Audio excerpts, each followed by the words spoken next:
I'm a California and Bay Area native. I've been here pretty much most of my life. I've kind of watched this whole process kind of unfold over the last 30 years in California. And my family's been here since probably the 1950s or so. My grandfather came here to the region when California had 1/6 of the population it has today. And my mother came to the Bay Area when California had 1/2 of the population that it has today. So today we have a number of challenges. I want to talk about some of the dystopian aspects of success. So you may not believe it, but in 1950, a home in the Palo Alto, Sunnyvale area cost about 1.5 times the annual median income. So like, here's an old ad for an ACCRUE mid-20th century modernist home for $9,400, $300 down. The region's median income at the time was $6,600. And in fact, ACCRUE was such a kind of prolific, kind of famous developer in the Bay Area that he actually inspired Steve Jobs, the CEO of Apple, to design really well-designed, beautiful products for the masses. So he brought kind of good taste, and this Joseph ACCRUE was also a developer that, not very publicly, but it's kind of known in Bay Area developer and real estate history, that he also sold homes to minorities, Asian Americans, and African Americans in the Silicon Valley area when very few other real estate developers did. Today, if you look at an ACCRUE in Palo Alto, it's more than $2 million. A friend of mine who works for Google recently sold his mother-in-law's home earlier this year. She came to Palo Alto as a public school teacher in the early 1960s, bought a home for $24,000 then, and then it sold for about $2.3 million earlier this year. So today, clearly, I don't know of public school teachers that can afford anywhere near that level. And it's very commonplace if you go down to the South Bay to hear stories of teachers who are commuting in from 2 hours away, firefighters that are commuting into Menlo Park where Facebook is based from as far as Reno. It really is challenging for a middle class here. So on a broad level, if you actually look at the San Francisco and San Jose median home prices, they're about 9 to 10 times median income, where they once were 1.5 in 1950, and then around like 3 to 4 times median income in the late 1970s. So it really is a massive increase in value. And more broadly speaking, for California, Californian home prices didn't used to be that different from the rest of the United States. They used to be like 30 to 40%, maybe 20 to 30% higher than the rest of America in 1970. And today they're about 2.5 times. So it really affects the young. If you look at 25-year-olds today, they're spending about 50% of their incomes on housing across the state of California, which is much higher than an equivalent 25-year-old would have been paying had they been born in the baby boom area. And then it really creates a lot of stress along generational lines because young people are reporting that housing costs are a major concern for them. They have no idea how they're going to stay here, how they're going to be able to afford to stay here.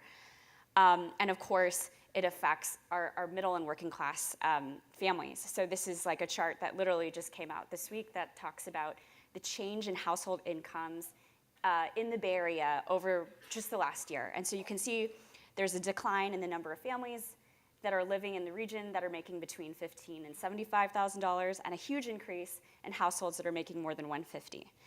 So this is kind of famously protested through the Google bus protests in 2014, which were put on by tenant rights activists. And I think one thing that's kind of important to point out, now that private tech shuttles are effectively like the 7th largest transit agency in the Bay Area if they were a public agency.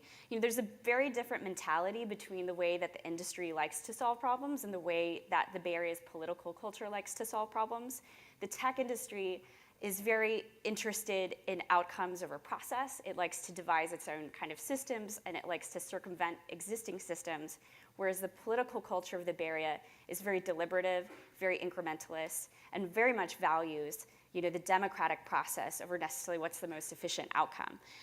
So a couple points on how we got here. I'm going to go over a little bit of history of Silicon Valley.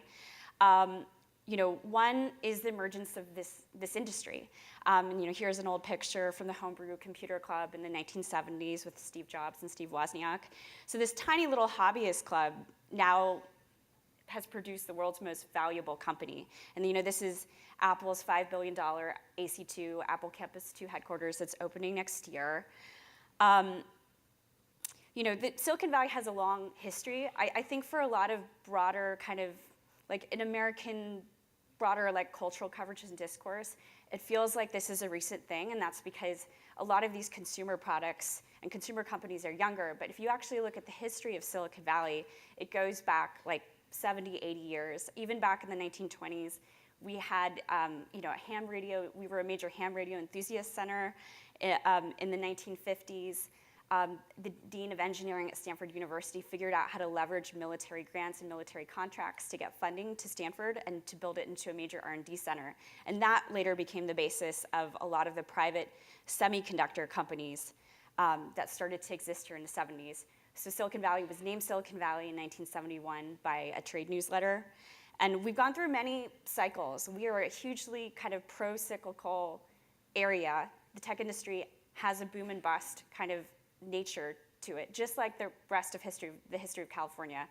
So we've been through many cycles. We've been through semiconductors, we've been through PCs, we've been through the dot-coms, and we dip down, and then the industry just comes back kind of bigger and stronger than ever every time.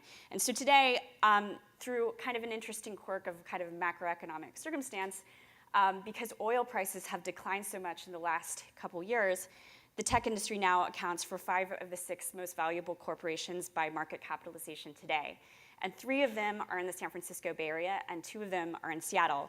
So to give you kind of a sense of the scale, like these companies are, the 3 companies that are in the Bay Area have about $1.6 trillion of market cap between them and about 180,000 employees. Probably half of them are in the Bay Area, but I don't know the ratio for sure. So these companies make a lot per employee. And then behind them, we have about 50 other companies that are privately valued at least $1 billion or more that also have incredibly large compensation packages if you count in salary and equity. No one expects all of these companies to actually live up to their valuations, but even if a couple of them do and grow into the size or scale of a Facebook or Apple or Google, that's significant and has significant employment and housing stress impacts to the Bay Area. And so if you look kind of broadly over the last 20 to 30 years, our labor market is bifurcating. We are getting like a very large kind of service labor base, and then a higher income base, and the middle class is kind of hollowing out. So that creates a lot of income inequality and stresses on the market. So typically, affordable housing strategies that you use for lower income communities, we're now considering them for middle income communities. The second aspect, the second big trend is California's shift from a fast growth culture to a slow growth culture in land use.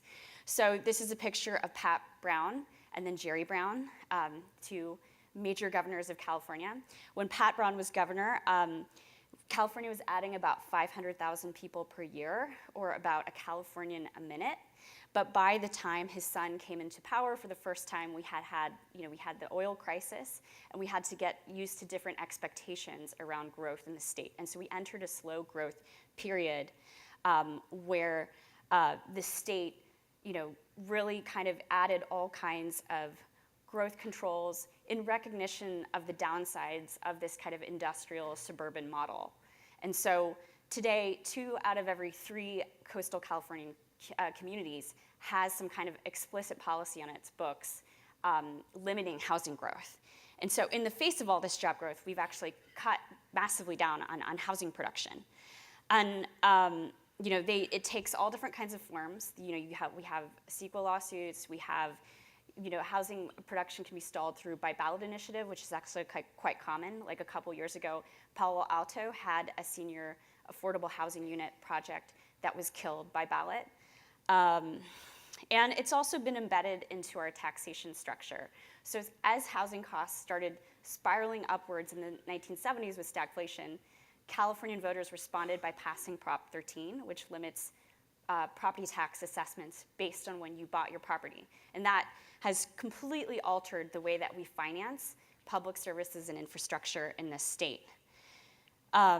So today, if you look around the city or different cities in California, there are huge inequities in generational assessments. So if you go around a neighborhood, you might have one house that's worth $2 million and the owner's paying $700 a year in property tax, and the person next door is paying like $20,000.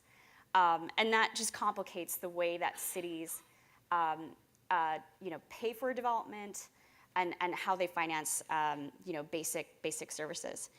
And of course, as happens with many tax deductions, most of it accrued to wealthier households because the larger your house, or the more your house is worth, and the more it appreciates over time, the larger the tax benefit is. And so today, a lot of our, one of the ways that cities kind of rely on one of the methods that cities rely on to finance transit, like compensating for transit impacts or new affordable housing, is through impact fees. And San Francisco now has the highest impact fees of a major city in the United States. It's totally understandable. I totally get why we do it, because it's one of our last methods left. If you look at state affordable housing funding, it's declined substantially since Governor Jerry Brown, in his second term as governor, has drastically kind of reduced the effective pool of funding available to affordable housing. So what happens, practically speaking, in cities across the Californian coast, in San Francisco and Oakland, is there's this tug of war between new development and how much it should pay for in terms of inclusionary housing, in terms of impact fees. And so last year, there was a ballot initiative to kind of stall or kind of pause market rate development in the Mission District for 18 months.